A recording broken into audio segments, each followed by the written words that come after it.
A very good morning to everyone. Welcome to class 11th economics.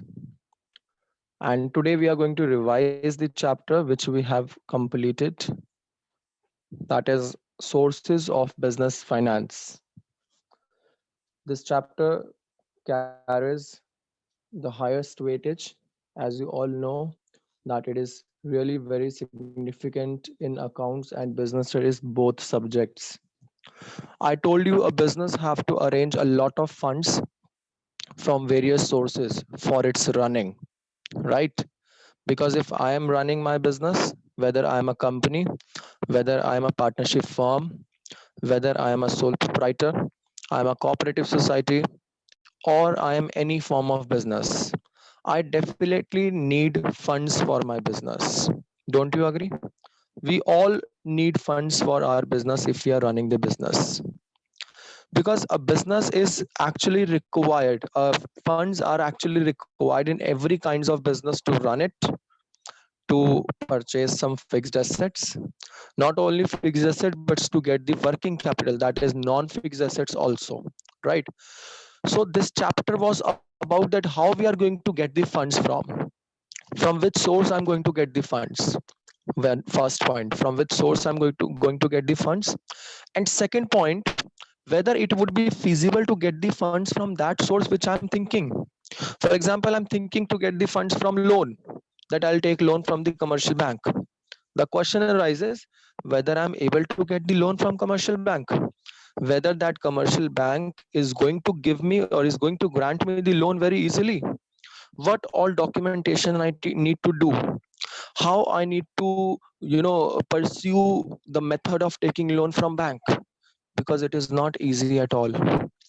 As it is easy to listen, or it is easy to hear that you will be taking loan from bank, but it is not that easy, because a lot of formalities every business has to do before going for the loan, right? Same way, there are very various other methods also from where we can get the loan.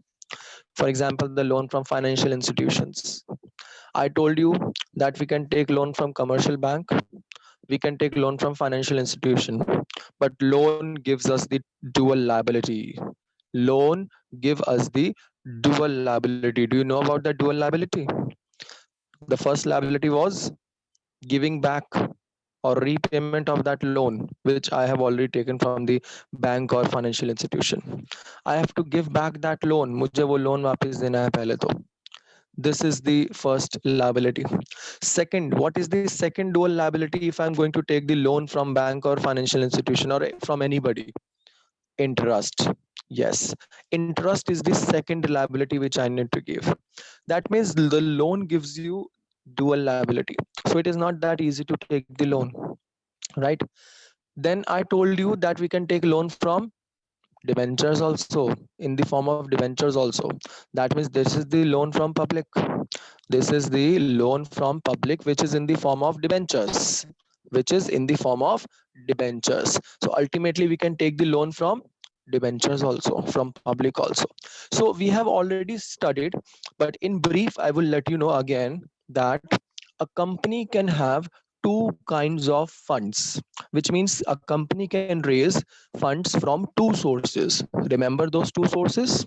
The one was shareholders fund. I would request you all to side by side kindly send your messages in the chat box, send your answers in the chat box also, right? So the first was the owners fund, and second is the borrowed fund. When we talk about owners fund, which means this funds purely belongs to the owner. This fund purely belongs to the owner, which means this is the owner's fund and it purely belongs to me only. This is not that type of fund where I have to repay that, or where my liability will increase. That is purely my fund. I can use it anyhow as I want. All right. But when I talk about the second, that was borrowed fund. Borrowed fund means, as the name suggests, I'm going to borrow this money from outside. I'm going to borrow this money from outside. And when I am borrowing this money from outside, liability increases. The liability to repay that, and as well as the liability to pay the interest on that. Why? Because I have borrowed that money from other party. And when I have borrowed this from others, that means that purely belongs to a situation where I need to repay it along with the interest. Not only that I'm going to repay the amount which I have borrowed, but also the lender, the person who has given me the borrowings, would request to get the interest also along with that. Because why he has given me the loan? Just for sake of friendship? No, because he is giving me a factor, so I need to pay the interest also, right? So in the owners fund, we studied about raising funds from equity shares, raising funds from preference shares, and retained earnings. These three things were there in the owners fund. Remember, these three things were there in the owner's fund: equity shares, preference shares, and retained earnings. When we talk about the equity shares, we talk about where the company is raising money from public by selling those shares to the public, which are equity shares. Selling equity shares to public. Can you all tell me, please write in the chat box, what step, or we can say that what important feature the equity shareholders possess? What important feature the equity shareholders possess that no one else possesses? Very good, Siddhi Rastogi. Voting rights. I told you already that equity shareholders get the voting right. They have the right to vote. I'm getting answers from many students. I can't take all names. So they are getting the voting rights. When they're getting the voting rights, which means now equity shareholders will definitely vote in the management of the company, right? And when they are voting, they are participating in the management. Don't you think they are the real owners of the company? Because if I am voting in a company, I am just managing the company, I am just participating in the management of the company, that means I am one of the owner. That is why they are coming under the owners fund. All right, same is the case with the preference shares, but they don't get right to vote. Then can you tell me what special right they are having? Preference shares, if they are not having right to vote but still they are in the owners fund, then what special rights they are having? What preferential rights the preferential holders are having? Very good, Harshita. The preferential rights, Nilima also. The preferential rights they are having is they are having access to right to dividend, which means whatever return the company will earn, whatever profit the company will earn, the company is going to grant the part of profit firstly to preference shareholders. And then if the residual profit is there, bachawa profit is there, then the company is going to grant or give that profit to the residual profit to the equity shareholders. Remember now, everybody? Very good. Okay. Third owner's fund was retained earnings. Remember, I'm taking it in short. Retained earnings. Retained earnings means the earnings, the profit earnings which you have retained, which you are not utilizing on some activities. For example, if a company, suppose I am a company and I have earned 2 crore rupees as a profit this year, which means my turnover, complete turnover is 2 crore rupees. First of all, what I will do? Out of that turnover, I would like to distribute all the expenditures and give all the payment to, I'll make payment to others which I need to do. For example, out of those 2 crores, my costing was 80 lakhs, so I've just deducted those 80 lakhs from 2 crores. The leftover amount is 1 crore and 20 lakhs. Out of that 1 crore and 20 lakhs, what I am doing now? Out of that 1 crore and 20 lakhs, I have to pay, suppose, bank interest. So I'm just reducing that bank interest from that. Then I need to pay some dividend, I need to pay some taxes, I'm reducing all those. The leftover amount which is left, which I have not utilized anywhere, now it is completely belonging to the company and it is left. That amount is ultimately known as the retained earnings. So when we say that what is retained earnings, retained earnings are the earnings which are leftover amount, where which company is not utilizing anywhere, where the amount is not being utilized by the company anywhere. It is just retained, it is just retained for the future prospects. Why? Because in the future prospects there would be a lot of things which company need to do. So remember that retained earnings, that what are retained earnings? See, the retained earnings which we have already studied, that retained earnings is the amount which is not being distributed to anybody. The amount which is not being distributed to anybody means this is the amount which the company has left with themselves with after all distribution. Now the company is just retaining that amount for the future prospect that company is going to have it in the future. It is a permanent source of capital also. Permanent source of capital means this amount is actually a permanent source of capital which will not be distributed, which will not be, suppose if company is not being able to get the loan from anyone, for example, the company is not been able to get the loan from anyone.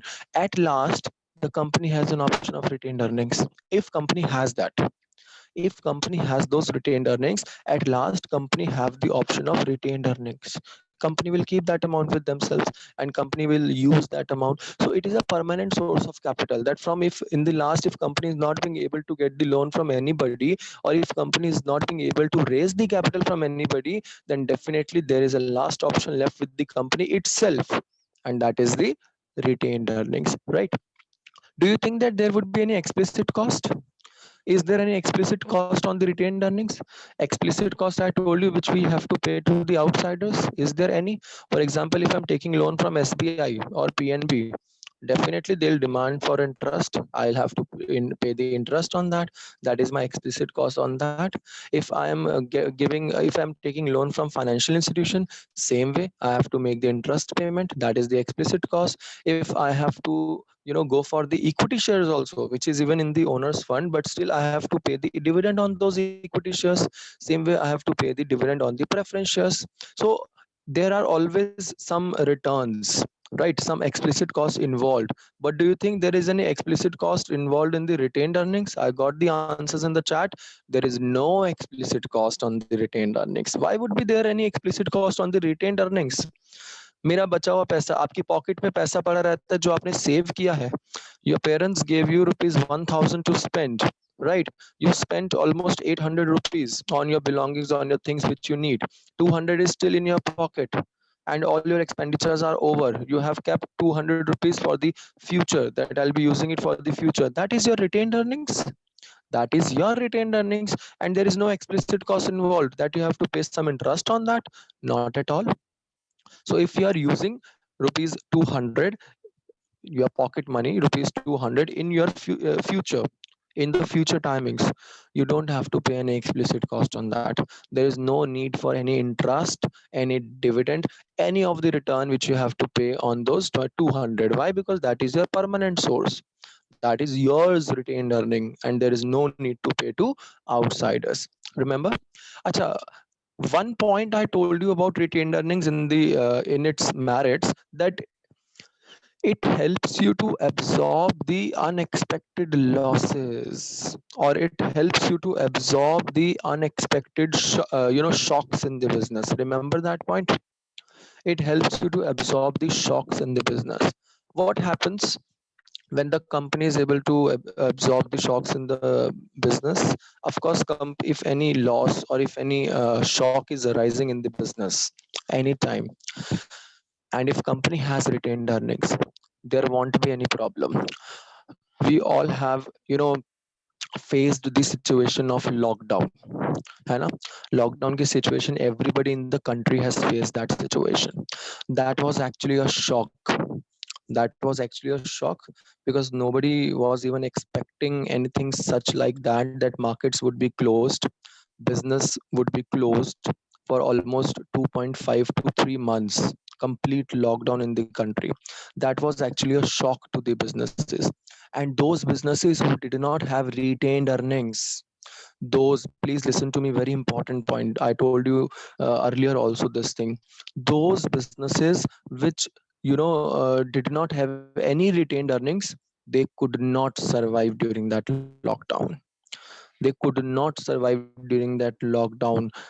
So this is the importance, this is the one of the most important importance of retained earning, that it helps you in absorbing the unexpected losses, because those who did have the retained earnings, who had a lot of money with themselves as retained earnings, definitely they could survive during even in the uh, lockdown period, because they had the retained earnings. Nobody was getting the loan from anyone in the during that lockdown period. Nobody was getting the loan, and when no one was getting the loan from banks, no one was getting any borrowings from any financial institution and in any other source, definitely the retained earnings were helping them. The retained earnings were helping them ultimately. All right, so ultimately you have to see to it that retained earnings have a definite capacity to absorb the losses in the business, that every business could easily survive when there is actually the retained earnings in the business. So this point you all have to make clear of in your mind, right? So I think all of you now remember the retained earning, because I've already told all the points almost. So if I talk about its demerits, let us discuss some demerits once again. If I talk about the demerits of the retained earnings, I told you that there is a dissatisfaction among shareholders. How there is a dissatisfaction among shareholders about the retained earnings, and this is the demerits, because shareholders get the dividend out of the profit only. Out of the residual profit, the shareholders get the dividend. But if the company's policy is to make more retained earnings and less distribution of dividend, the shareholders would be worried that they are getting very less in dividend, and they are the company is earning, or the company is having more retained earning, है ना? तो company को तो ज्यादा retained earning मिल जाएंगे, उनको लगेगा कि भाई company is earning more retained earnings, और just keeping more retained earnings for the future, and they are giving less dividend to the shareholders. So definitely there would be dissatisfaction among the shareholders due to that point. Then it's an uncertain source of funds. Can you see that the new business who has just opened its business, they would have this source of finance with themselves? They would have the retained earnings? Not at all. They will not have the retained earnings with themselves. Why? Because they are new. And when they are new, जब वो new है बिल्कुल, definitely in that case they don't have retained earnings with themselves. They are new, and retained earnings are basically which you are earning, which you are keeping out of profit. But if you are new, and maybe for some starting initial years, there would be no savings at all, because in the initial years your business is not working as much as you can work in the future. Same way, you are not able to keep that money with you, or just retain that money with you. And when you are not being able to retain that money with yourself, definitely there is a problem of retained earnings with the new businesses. So you have to again keep it in your mind that when we are saying about retained earnings, that only belongs to the old businesses, because the new company, the new business would not have any retained earnings. But the question arises, why they don't have the retained earnings? They don't have any retained earnings because ultimately when they are new, they are not keeping much profit with themselves. They are distributing much because their cost is high in the initial years. As a result, they don't have much savings, and when they don't have savings, definitely they are not being surviving in the they would not be having any retained earnings in the business, right? So let us move to the next point. Retained earnings I already told you. Now after that retained earning, I would like to just explain you all about the shares, the other source of owners fund, as we have done the retained earnings. Now let us revise the equity shares, that what are equity shares and how equity shares basically work. Okay, equity shares. See, when we are explaining that what are equity shares, we are actually explaining about owners funds, right? As I told you already, that equity share capital is the owner's capital. So when we are explaining about the equity shares, we are actually explaining about the owner's fund, right? Now let us talk about the equity shares. First of all, equity shares are basically the owner's fund. The very first point comes here is that it is the owner's fund. And when it is the owner's fund, it is basically belongs to the owner, which means it is purely belongs to the owner's capital, because the company has not taken any borrowing from the shares. But let me again tell you about the point that what are shares and how does it work, और ये पूरा काम कैसे करता है. ठीक. Right, whenever the company gets registration from ROC, Registrar of Companies, the company has how much the company is going to raise in the entire lifetime of that company. ठीक. And during the entire lifetime of the company, if you remember where I told you that in the registered capital, in the authorized share capital, it is written that during the complete, it is written that during the complete or entire lifetime of the company, how much capital company can raise from the public, or how much amount company can raise from the public. The entire amount is being divided into smaller parts. Suppose उसमें लिखा है कि company can raise 2 crores from the public. So now company wants to raise 2 crores from the public, and company know that one person is not going to give the 2 crore, or some portion of persons are not going to give the 2 crores. In that case, company know that if company want to raise 2 crores from the public, company has to do something else. What company do? Company divides that complete capital into smaller parts, and I told you each part of that complete company's capital is known as a share. Suppose उस 2 crore को company ने 10,000 pieces में divide कर दिया, तो जो each part amount will be there, that would be known as a share. Wants to raise piece, and company has divided it into 10,000 into 10, which means company has divided 10,000 rupees. The share 10 rupees. The share value would be 10 rupees. Yani ki each share costing rupees 10. So somebody would purchase one share, someone would purchase 10 shares, someone would purchase 100 shares, and there can be so many shares which people would be purchasing. All right. So the shares are basically the part of the share capital. All right. Okay. I told you that two types of shares. What are the two types of shares?